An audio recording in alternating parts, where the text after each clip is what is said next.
আল্লাহ তাআলা পৃথিবীতে মানুষকে পাঠিয়েছেন দুটো কাজের জন্য, একটা ইবাদতের জন্য, একটা পরীক্ষার জন্য। আফাহাসিবতুম আন্নামা খালাকনাকুম আবাসা, মানুষ যেন একটা মনে না করে এমনি এমনি তাকে পাঠিয়েছে, শুধু পড়াশোনা করলে হবে, পরীক্ষা দেওয়া লাগবে না। এখন আমাদের কিছু ছাত্র এরকম পাবা যে শুধু পড়াশোনা করে, কোনো ফর্ম ফিল আপ নেই, কোনো রেজিস্ট্রেশন নাই, কোনো এক্সাম নেই, খুব ভালো ছাত্র, এরপর তাকে একটা সার্টিফিকেট দেওয়া হলো। এটা যেমন বিশ্বাস করো না, এই প্রক্রিয়াটা দুনিয়ার জন্য নয়, প্রক্রিয়াটা আল্লাহ তাআলা প্রদত্ত।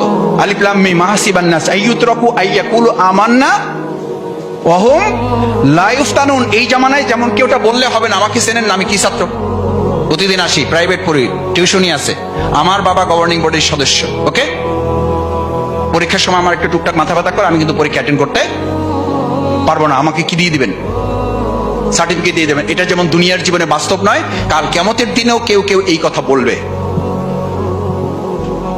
এই কথা বলবে। কি বলবে? পরিষ্কার সে আল্লাহ তাআলার কাছে ঘোষণা করে দিবে, সে আল্লাহ তাআলার কাছে এটা বলবে, ওয়ায়াকুলুনা ওয়াইলাতানা, আফসোস আমার জন্য, আমি এত নামাজ পড়লাম, রোজা রাখলাম, কই কিছুই তো নাই। মালি হাজাল কিতাব, এটা কেমন গ্রন্থ, এটা কেমন বই আমাকে দেওয়া হয়েছে, কেমন রেজাল্ট শিট, কেমন রেজাল্ট শিট আমাকে দেওয়া হয়েছে। মালি হাজাল কিতাব লা ইউগাদির সগীরাতান ওয়ালা কাবীরাতান ইল্লা আহসা, আমার ছোট কাজটাও বাদ পড়ে নাই, বড় কাজটাও বাদ পড়ে নাই, সব এখানে লিখছে কে? আল্লাহ তাআলা ফেরেশতাদেরকে জবাব দিবেন, ওয়া ইন্না আলাইকুম লাহাফিজিন কিরামান, কিরামান কাতিবিন আছে, অথচ তুমি ওজন ফিল করো না। সুতরাং বাস্তবে এটা বিশ্বাস করতে তোমার একটু কষ্ট হয়।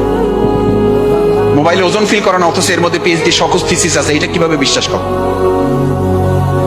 কিভাবে বিশ্বাস করো যে গোটা দুনিয়াটা এটার মধ্যে আছে? এটার মধ্যে ওজন নাই, তখন তা হাতে করে পড়ে বেড়াচ্ছ।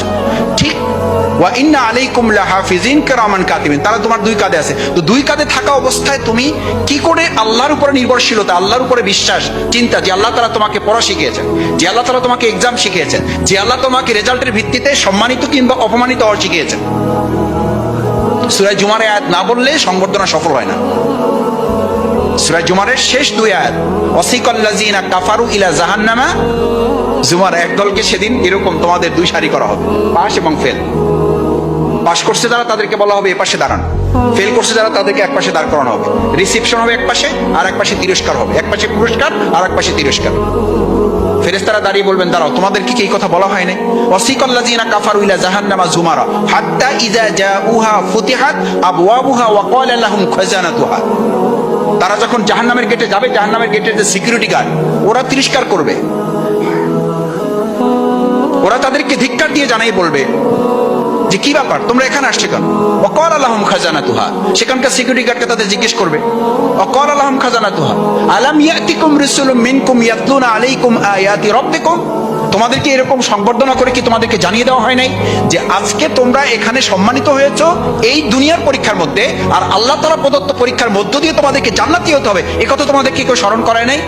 সাথে সাথে ওই লোক বলবে, কলুবালা, ইয়েস, বলেছিল আমাকে, এরকম মোজাফফর ভাইরা বলেছে, এরকম আসিফরা বলেছে, আজাদরা এরকম বলেছে, শফিকুল ইসলাম মাসুদরা এরকম বলেছে, বাট আমরা কি করেছি? কলুবালা ওয়ালাকিন হাক্কাত কালিমাতুল আযাবি আলাল কাফিরিন, ওটা আমরা এক কান দিয়ে শুনেছি আর এক কান দিয়ে বের করে দিয়েছি। তার পাশে এই দুনিয়ায় তোমরা যেমন কৃতিত্ব অর্জন করার কারণে তোমাদেরকে সংবর্ধনা দেওয়া হচ্ছে, সেদিনও সংবর্ধনা দেওয়া হবে। ওয়াসিকাল্লাযিনা তাকাউ রাব্বাহুম ইলাল জান্নাহ, আর এক দলকে ধাক্কাতে ধাক্কাতে জান্নাতে নেওয়া হবে।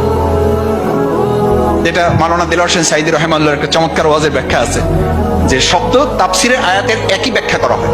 ওয়াসিকাল্লাযিনা কাফারু ইলা জাহান্নাম, জাহান্নামীদেরকে ধাক্কানো হবে, ওয়াসিকাল্লাযিনা তাকাউ রাব্বাহুম ইলাল জান্নাতি জুমারা, জান্নাতীদেরকে ধাক্কানো হবে। দুই গ্রুপকে ধাক্কানো হবে কেন?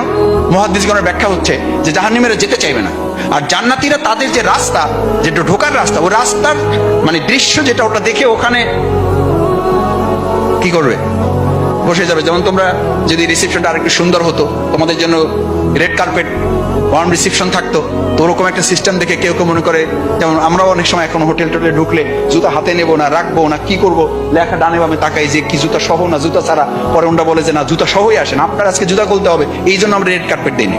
এই রেড কার্পেট দিয়েছেন, এইটার উপর দিয়ে আপনি জুতা দিয়েই, দুনিয়াতেই যদি এরকম ডান বাম তাকাতাকি করা লাগে, তাহলে জান্নাতি কি হবে বোঝাই যাচ্ছে। ওখানে জান্নাতীরা বসেই পড়বে যে আর লাগবে না, যা পাইছি দিছি জানা। ফেরেশতারা বলবে, আরে মেয়ে, এটা তো শুরুই হয়নি, তো গেট কেবল, গেটটাই ফুল দিয়ে এত সুন্দর করে বেলুন দিয়ে সাজানো হয়েছে, এইটা দেখে যদি সিকিউরিটি গার্ডের সাথে আপনি বসে যান, তাহলে আপনার তো উপরে ব্যবস্থাপনা আছে। ওয়াসিকাল্লাযিনা তাকাউ রাব্বাহুম ইলাল জান্নাতি যুমারা হাত্তা ইযা জাউহা ওয়া ফুতিহাত আবওয়াবুহা ওয়া ক্বালা লাহুম খাজানাতুহা, ওখানেও সিকিউরিটি গার্ড আটকাবে, সালামুন আলাইকুম তিবতুম, দিস ইজ কংগ্রেচুলেশনস।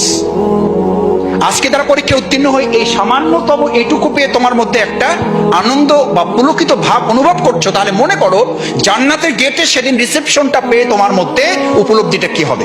এইটুকু মেসেজ এখান থেকে নাও যে দুনিয়ার পরীক্ষার মধ্যে যে অর্জন তুমি করেছো, আমার টার্গেট হবে এখন নিজেকে পরিপূর্ণ সৎ ভালো মানুষ করে জান্নাত উপযোগী করার মাধ্যমে চূড়ান্ত রিসেপশনটা যেন আমরা অর্জন করতে পারি ইনশাআল্লাহ। দেখি আমরা রেডি আছি সবাই?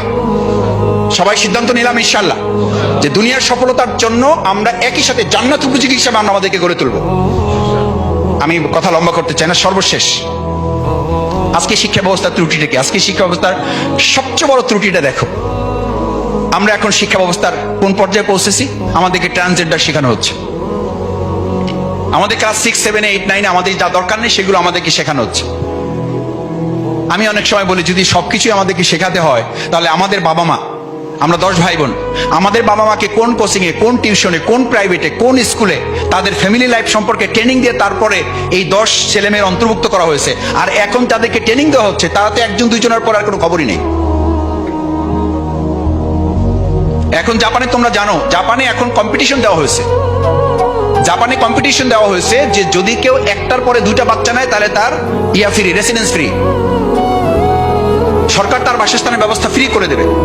তার মানে পৃথিবীতে এখন ম্যাক্সিমাম উন্নত রাষ্ট্রগুলো কি শূন্য হয়ে পড়ছে? মানুষ শূন্য হয়ে পড়ছে। তুমি এই চ্যালেঞ্জ তোমাকে জানতে হবে, বুঝতে হবে। আমাদের বাংলাদেশকেও একটা গুরুত্বপূর্ণ জায়গায় নিয়ে এটাকে শেষ করে দেওয়ার চক্রান্ত করা হচ্ছে। কারণ যত বেশি মুসলিম উম্মাহ কমবে তত বেশি আল্লাহর জমিন, আল্লাহর দ্বীন এবং সমস্ত কার্যক্রমগুলো সংকুচিত হয়ে আসবে।